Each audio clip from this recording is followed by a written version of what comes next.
ఇప్పుడు ఏమైంది? ఆ ఏనుక్కి ఏం తెలుస్తుంది? ప్రసాదం ఏనుక్కి తెలియదుగా. అది తొండం పెట్టి లాగింది దండని, అది పూలహారం, అది తినదది. కాబట్టి అదేం చేసింది? దానిది చాంచల్య బుద్ధి, అది కింద బారేసి కాలుతో తొక్కింది.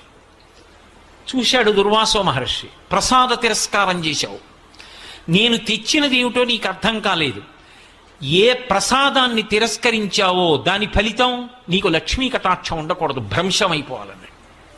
లక్ష్మి సముద్రమునందు కలిసిపోవుగాక అన్నాడు. అంతే, ఇంద్రుడి యొక్క లక్ష్మి అంతా వెళ్ళిపోయింది. ఇంద్రుడి లక్ష్మి వెళ్ళిపోయింది అనడానికి గుర్తులు చెప్పాడు ఇంద్రుడు వచ్చి గురువుగారి దగ్గర. ఆయన ఏం చెప్పాడంటే, మొదటి మాట ఏం చెప్పాడంటే, దేవతల యందు ఉత్సాహము నశించిపోయింది అన్నాడు. ఇది మీరు బాగా పట్టుకోవాలి. లక్ష్మీ కటాక్షం అంటే మీరు ఇలా పూజ చేయండి, ఈ పువ్వు వేయండి, మీకు 10,000 రూపాయలు రేపు పొద్దున్న వచ్చేస్తాయి, ఇలాంటి తేలిక ప్రసంగాలు, చవకబార ప్రసంగాలు నా